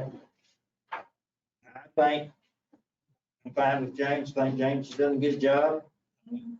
He breaks things down into layman's terms, and yet he can stay up with David. So Fantastic. he can shift gears. Well, that's. I don't think it would be profitable for us to try and rebuild history with someone else. No. Or rebuild. So who, this new company he's formed, is it just him or has he got several people? he and John Nelson is the other person as of now. I think they have intentions of adding, also in addition, Brant Kenichi, who used to work with LBGI and also WSP, he's a younger geologist type. I think he has a lot of programming skills and things like that help out on some of the back. I guess you saw it when we did our management plan report, our annual report, but Brant, he is has agreed to work part-time with them, kind of moonlighted, if you will, on some special skill set that they might need of him. John Nelson? No, Brant Kenichi. I believe I'm saying his name correct. Brant's name is not in Two people right now. 2 full-time, yes. And James, correct me if I'm wrong here, but he's not at liberty to talk about anything beyond. Yes, sir. Yeah, no, that's correct, Drew. And I appreciate the board's discussion. If y'all have any questions, like I think Drew summarized it pretty well. Brant Kenichi was behind the scenes doing a lot of modeling over the last 5 years. WSP released him back in June or July, I think it was. And so he's agreed to subcontract with us on a part-time basis from, even though he has a full-time job. And so he's available for special assignments like that. And we are in the process of, posting, job openings for AGS, and hope to add, new junior level staff, cheaper and less expensive than us in the next month or 2 or 3. So that's kind of the prognosis. Appreciate y'all's vote of confidence, and obviously open into whatever questions you have or discussions. Okay.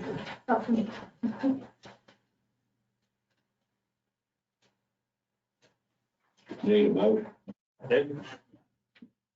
Say we stay with our move with James. Second. Keep him a guy. Motion has been made and second that we go forward with James. All in favor? Mark Gibson, approve.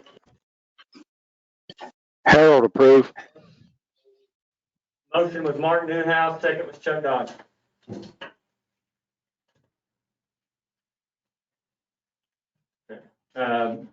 Moving on to item B, you'll see there it's a separate blue page in your packet. You guys want to get there?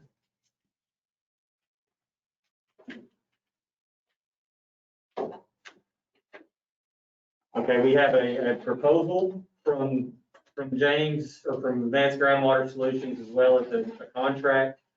Both contract, Kristen has reviewed both of these. It's really identical to the same relationship that we have right now. It's that they kind of work at will, and they will work on special projects with separate conditions if asked, but basically just kind of at will when we need them. And Kristen you want to explain on them?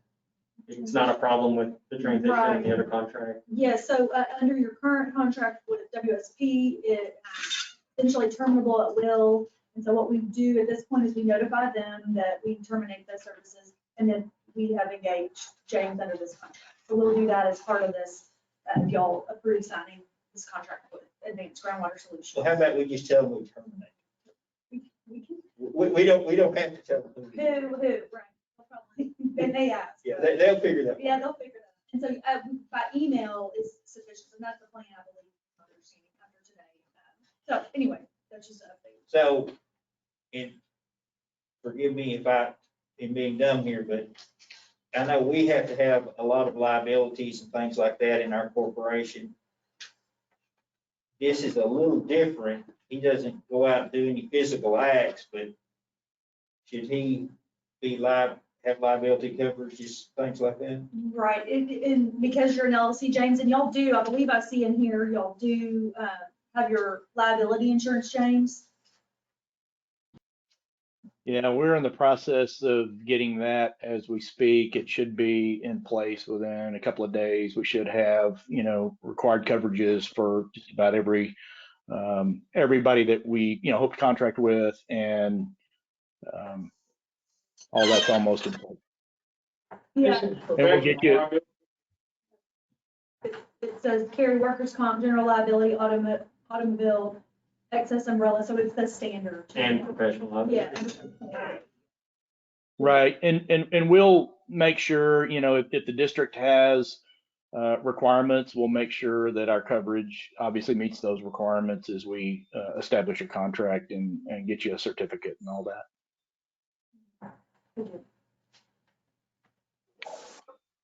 Drew, it's Mark Gibson. Question on if we're talking about on the proposal itself, I noticed in the pay raise there was several different categories from a principal to an associate on down the line. There's a pay range within each category. I guess my question is the category, there's a width in the pay range for a specific category. Do we need to keep that pay range or have more specific categories for a specific cost for each category. And I'll just, Yeah, good question. We're at, if you're asking me for clarification, I'm assuming that was for me. yes, just a question I had. I just noticed there was a range for a specific category of the person in the firm. And so I was wondering Right. why is there a range for a specific person and not a more breakdown of if there's a variation in that responsibility of, in other words, is a principal a sub-principal, or why is there a range versus not having different categories? That's my only question. Yeah, and appreciate the question. That's a general rate structure that we have as we anticipate growth. We'll have folks with different experience that kind of fall into each one of those categories, and based on experience and expertise, their rates may also fluctuate within those ranges. When we establish a contract, if Red River would like to establish rates for each person working on the contract, then we'll do that, and that'll clarify some of those ranges. That's more of a generic cost structure that we put with proposals, and we can be as definitive as a contract requires on rates. Okay. Didn't want to muddy the waters or anything and make it too, if it works to our advantage, like he's saying, could a less experienced person in that category and charge less? I think that's a great idea. So that was the only question I had. Thank you. Mark, I will point out that the upper end of that range is lower than what we pay now for James's services, or what we paid a few minutes ago. Okay, that's great. I'd like to say that was my only question. Thank you.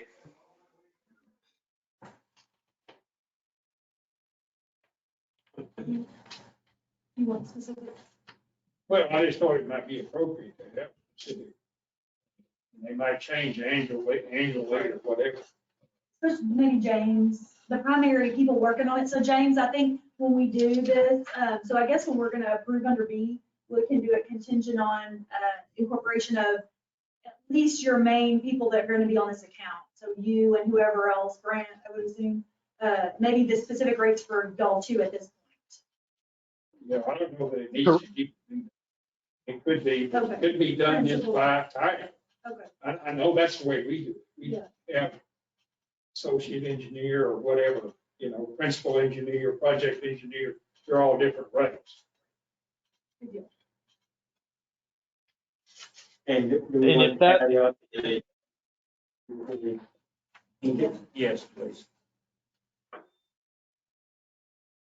and I just wanted to say, if there's any detailed discussions that we need to have with Drew or the staff, or come back to the board with a more refined, cost structure, we can do that. Whatever y'all prefer there. How about we do a motion that they'll get back, I'll review it, and at that point, y'all give me the authority to sign. Can we do that? So move. Second. Your motion is second. All in favor? Mark, approve.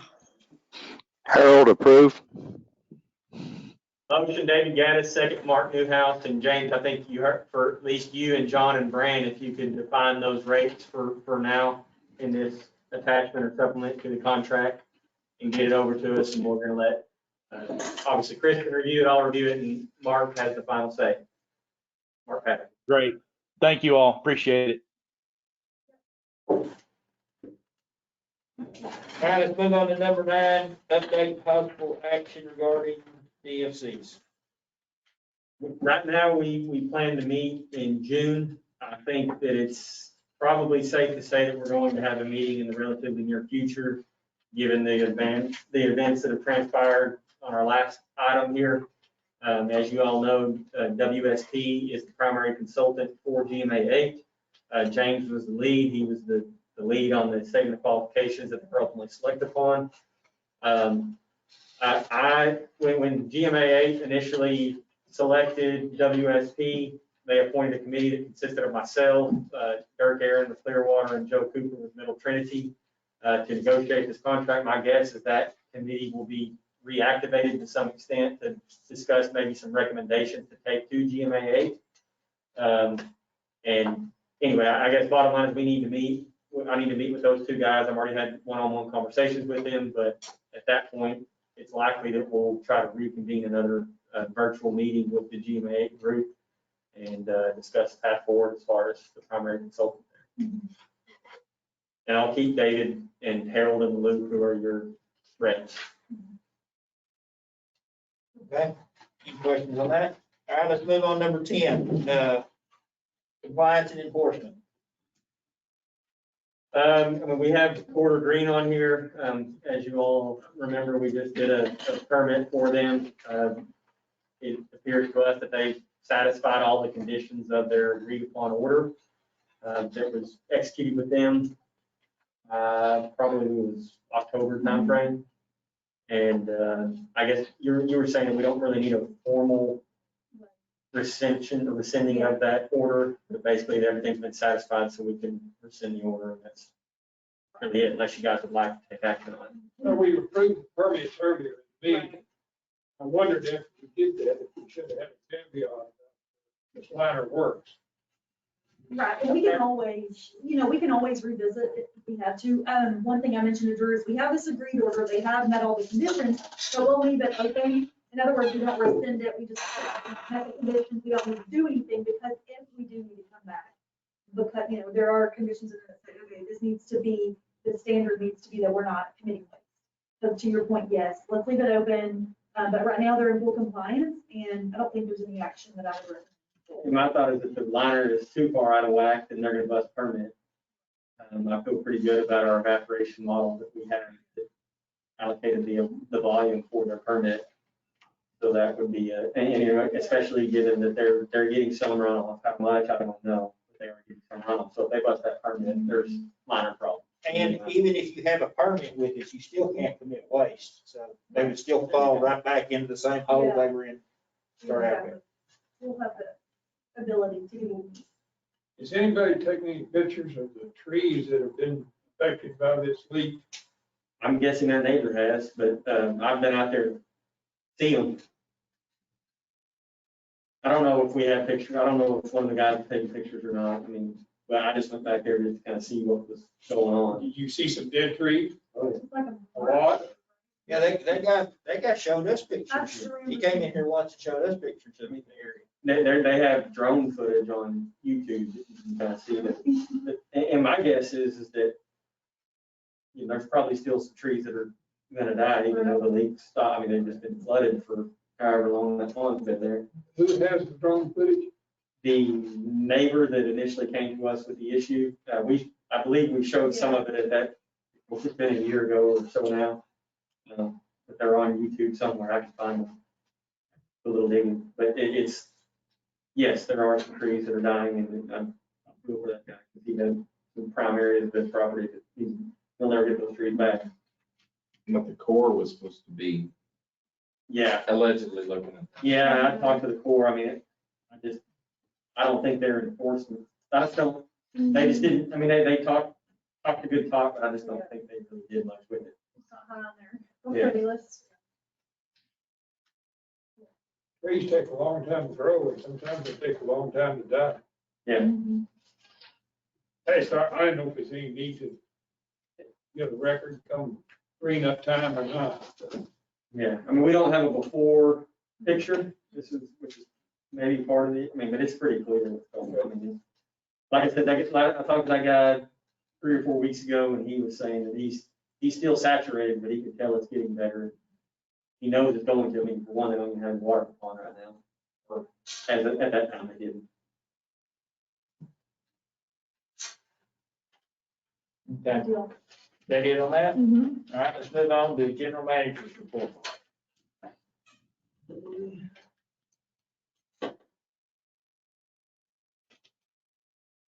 Okay, you should see your well registration summary in the back of the packet. It's also up there on the screen.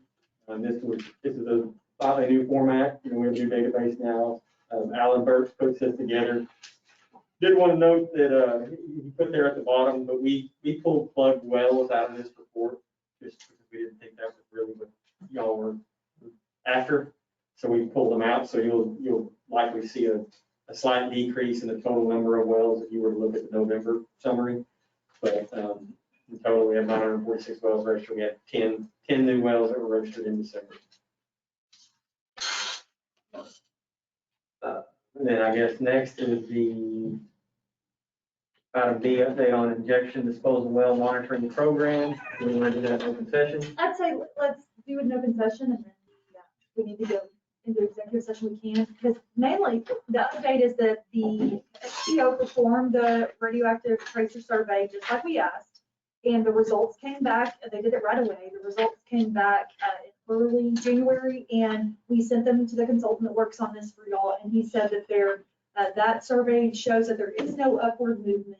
In other words, that everything that they did to fix the well apparently works according to the test, and that he felt like that meant that y'all could drop the protest based on his recommendation. So we were pleased with that. I mean, that's pretty extraordinary to. They did it fast too. They did it fast, no complaints. Everything was, and that's not always the case. A lot of times we get pushback. So we were pleased that that was the result. We sent it off to him, like I mentioned, Bill Grant is his name, out of Austin, and he said, yeah, that the results are showing no upward movement. So I recommend dropping the protest.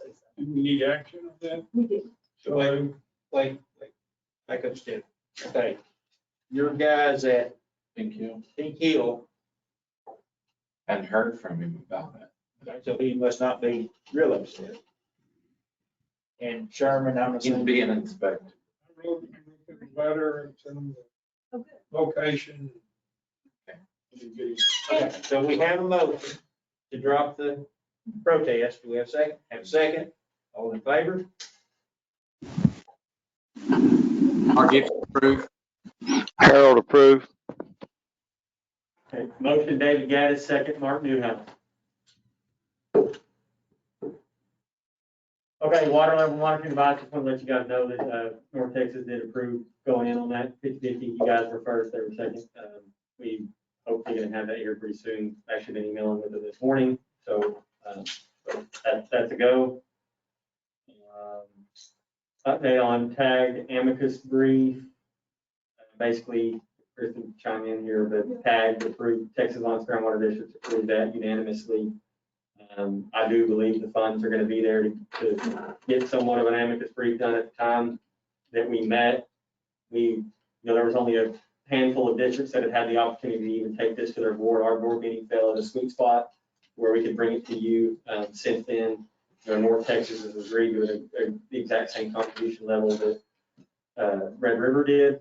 And I will say those are on the upper end of what we've seen so far, but I know several of the districts that are maybe had a little bit more money were yet to have acted on their contribution level. But sounds like they're going to have enough money to get this thing done. Kristen, That's what we know. That's it. We'll just keep you updated as to what's going on with them, what the Supreme Court ultimately does. We think we'll know soon, actually. It's been pending for a while, so we think we'll know the next summer by summer. So and this next one, Kristen, I'll let you handle that. yeah, we put this on here. I guess it's been back in the fall in August.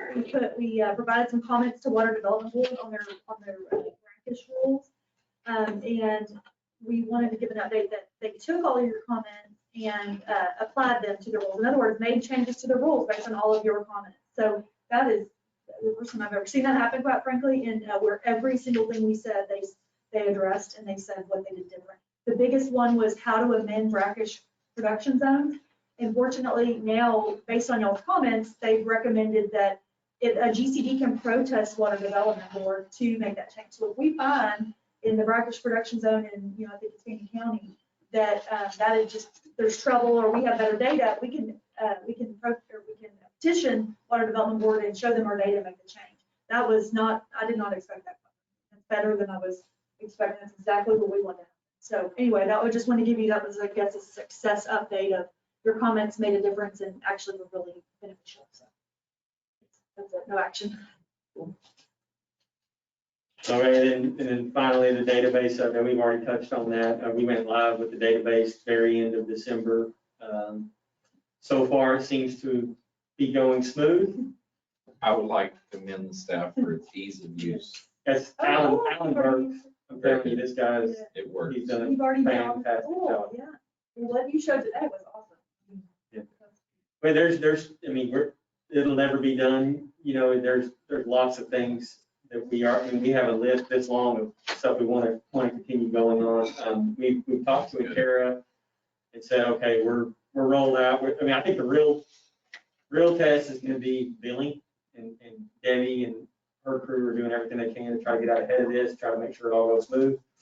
But we're looking to close the contract out here really soon and hopefully come back to the board with a, you know, that was a construction contract. In essence, it spoke a little bit to what the maintenance phase would look like, gave hourly rates and things like that. But we're hoping to now move into the maintenance phase of our relationship where, hey, we'd like to change this color from red to blue. That's very simple and simple. I'm just saying, and they can give us a price and we can authorize them to do it. We have money budgeted for that, both in Red River and North Texas. Unless the Red River Board or North Texas Board comes to us with a specific, something they would like to see that might not benefit the other district, that will all be split 50-50 throughout. So we've been pleased so far.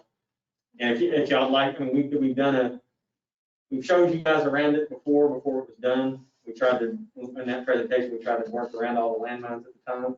We'd be happy to show you guys again if y'all ever want to see it. But we have it up on our website now, or on the homepage of our website, that talking about the database. We've sent out an email blast to everybody, letting them know we're going to try to start encouraging people to get online and enter their readings. And hopefully that will help at some point, you know, because we get a lot of people, and you add a 0 to a 10-digit reading, that can make a lot of difference in what your bill looks like. And, you know, we have it now where you put your reading in, it gives you a graph showing your previous 12 months usage. And so you can hopefully see right there if you know, oh wait, I did something wrong, something's off, and as opposed to waiting until our accounting department catches it or they get a bill for something way different than what they're expecting.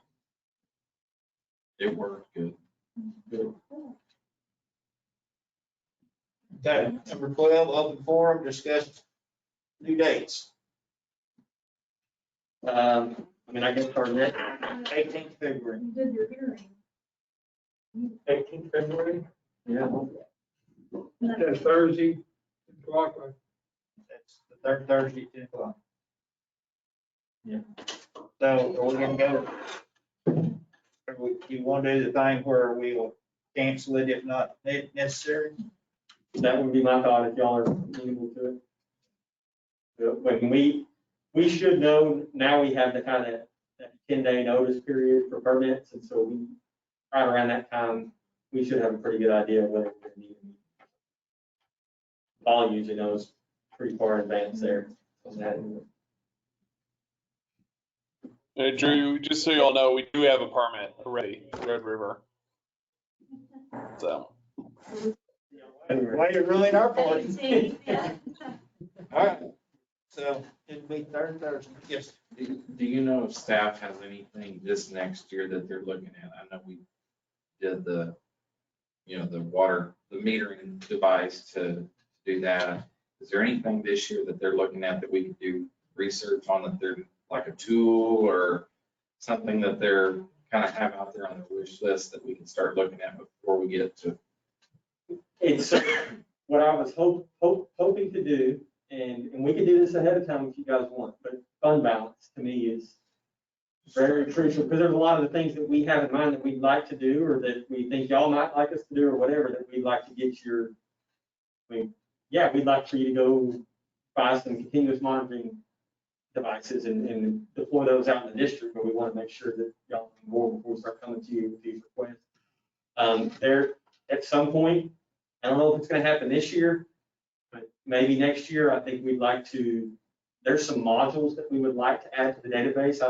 And I don't have a clear picture of what it would look like, but some type of permit tracking module that, where we can look at, okay, how is the district doing as a whole? How's everybody meeting their permits? Then we can drill down, let's go look at Star Water Supply Corp. And you can log in, you can see a pie chart or something like that. I've used X percent of my permits this year. Something like that's more of a, I don't really consider that to be a maintenance thing. This is more of a, let's build another module. We have 10 or 12 modules in there. But we're just initially trying to focus on getting the backbone of it done. So those two things are where they pop off the top of my head. So is somebody tracking, and this is the James Beach question probably. We know we get water use numbers each year. And we also get drawdown in the aquifer numbers each year. And we have our program that says, this is what this is supposed to be. Is anybody comparing those two? Yes, and in my opinion, it's gonna take a good 5. Oh, yeah, I know. But we'll start to see trends as we get Yes. that way.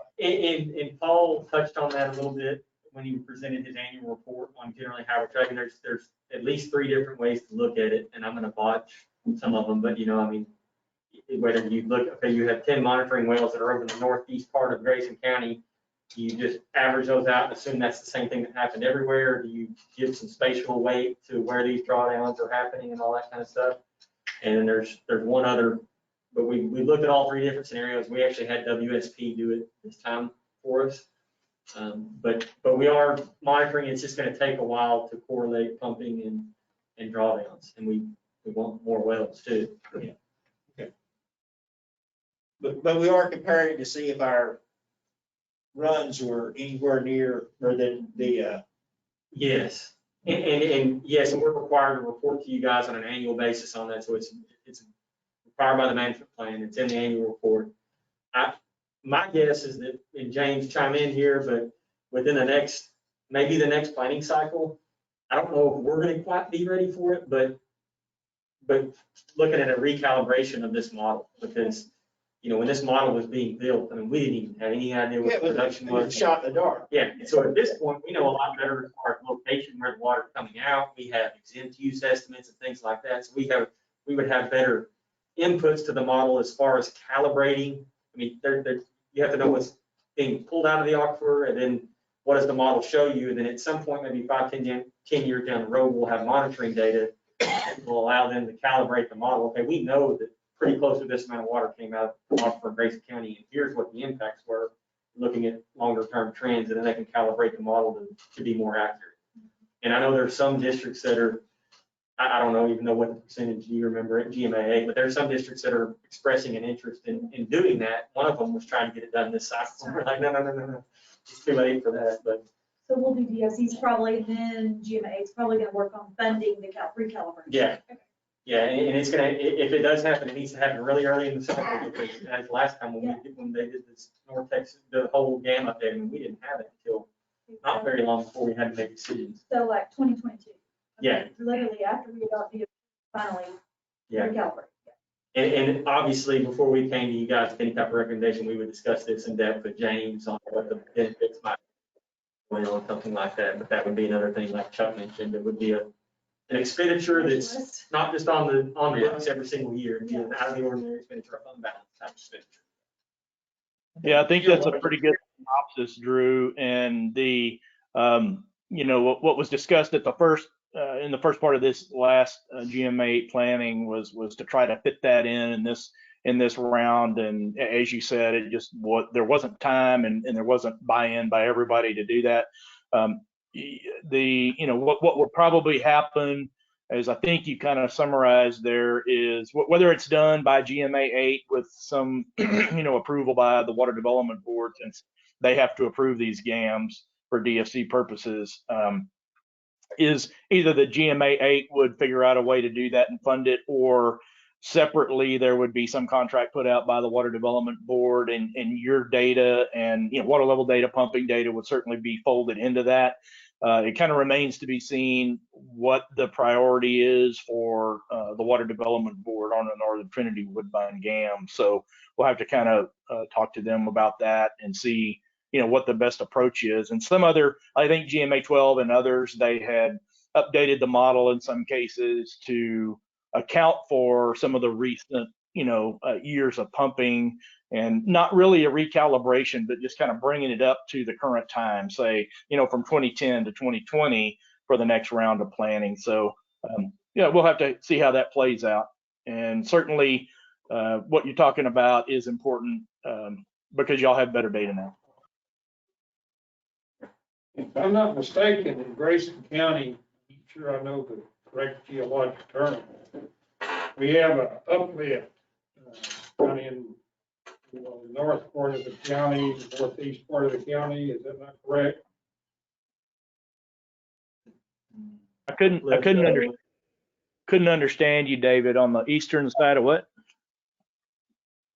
I'm thinking that in Grayson County, in the northeast part of the county, we have a uplift, for a better lack of a term, geologic term to use, anticline, or what are the two opposite terms? In other words, the geology has an uplift in it. Is that not correct? I mean, it looks to me like, yes, according to this. I just took a cross section. You'll see where that cross section was taken. I don't think Yes. it shows that. So one thing we have to remember about this model is it's not even a regional model, it's a super regional model. And so, some of those details like that, as much as they were, there was always an effort to include as much detail as possible.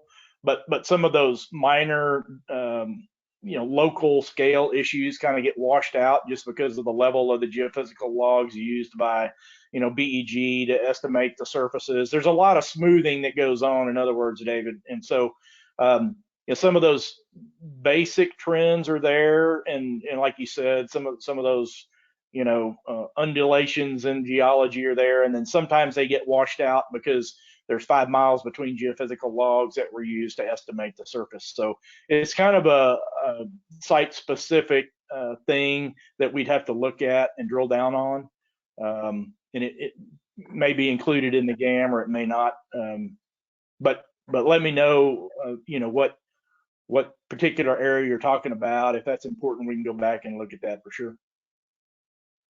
And Drew, I think the cross sections that you have there are they from the GAM structure also? Yes, they are. I don't know how critical it is. I didn't expect what we're doing, but it really be sensitive to what I'm talking about. But it will, when you start averaging numbers across the county, depending on which side of that uplift you're on, it's going to have an impact.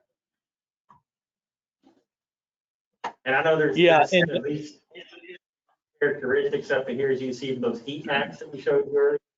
Up here in the far northwest part of Grayson County, there's some things get more dire there quickly than they do everywhere else. Yeah, I'm thinking about it. Oliver gets really narrow. It's between here and Denison. Okay. It won't show up there. I was looking at what Mark was saying. Yeah.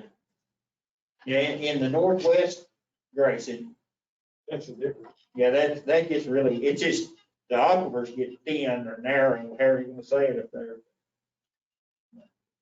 All right, y'all got anything else before we close this up for the? All right, we're adjourned.